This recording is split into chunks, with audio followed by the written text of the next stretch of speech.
सदियों पुरानी बात है। उत्तराखंड के एक पहाड़ी गांव में एक किसान का परिवार रहता था। परिवार में बस एक बेटी और एक बेटा था। किसान की पत्नी की मृत्यु हो चुकी थी। समय के साथ साथ बच्चे बड़े हो गए। उसकी बेटी बड़ी थी, इसलिए किसान को उसके विवाह की चिंता सता रही थी। किसान ने पाई पाई जोड़कर उसका विवाह कर दिया। 1-2 साल बाद किसान बीमार रहने लगा और 1-2 दिन बाद उसकी मृत्यु हो गई। अब उसका बेटा अनाथ हो गया था। उसकी बहन को अब उसकी चिंता सताने लगी, क्योंकि उसका ससुराल भी ज्यादा अमीर नहीं था। इसलिए उसे अपने सास ससुर और पति से इस बारे में बात करने में कठिनाई होती थी।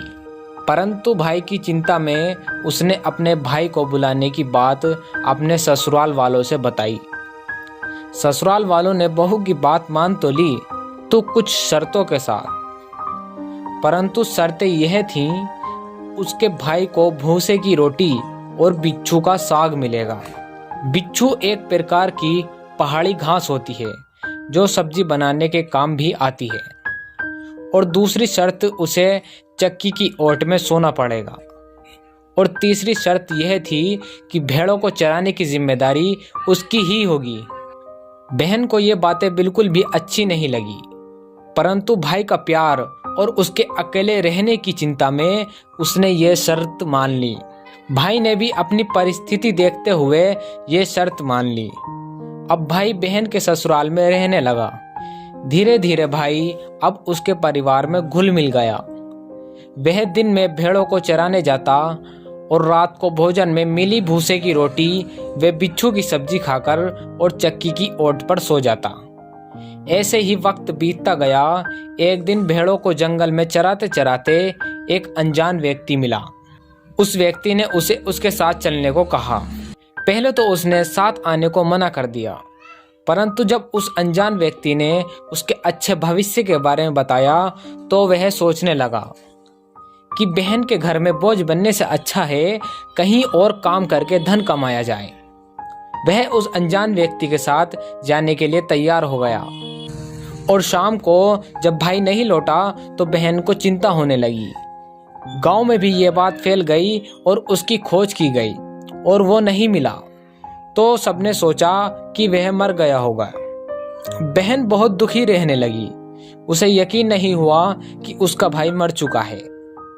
वक्त गुजरता गया और वो धीरे धीरे अपने भाई को बुलाने लगी। और जब तीज त्योहारों में आस पड़ोस की औरतें अपने भाई से मिलने जाती या उनके भाई उनसे मिलने आते तो वह अपने भाई को याद करके आंसू बहाती। ऐसे ही समय निकलता रहा, पर एक दिन उसे उसके भाई का एक संदेश मिला और वो फूली नहीं समाई। वह तो उसको मरा हुआ समझ रही थी। उसका भाई अपने घर में रहता था। वो भाई से मिलने अपने मायके गई। घर पहुंचकर वह अपने भाई की संपत्ति देखकर बहुत हैरान हुई। भाई ने उसे बीते हुए कल के बारे में सारी बातें बताई। वह दोनों एक दूसरे से मिलकर बहुत खुश हुए। भाई ने उपहार के रूप में बहन को बहुत धन दिया, लेकिन उसकी बहन ने यह कहकर मना कर दिया कि उसे उसका भाई मिल गया, अब उसे उसके सिवा कुछ नहीं चाहिए। जब उसने धन लेने से मना किया तो भाई ने उसे 2 गाय और 1 भैंस देनी चाहिए, तो बहन ने वो रख ली। भाई बहुत खुश हुआ कि उसके बहन ने उसके उपहार में दी हुई भैंस रख ली। उसने गाय के गले में एक घंटी बांध दी और बहन के साथ भेज दिया। बहन गायों और भैंसों के साथ ससुराल को चल दी। सुनसान रास्ते में गाय के गले में बजती घंटी अच्छी लग रही थी। उसे लगा जैसे घंटी से आवाज आ रही हो, भूसे की रोटी बिच्छू की सब्जी खाएगा, हाँ दीदी, चक्की की ओट में सोएगा, हाँ दीदी, झाड़ू की मार सहेगा, हाँ दीदी।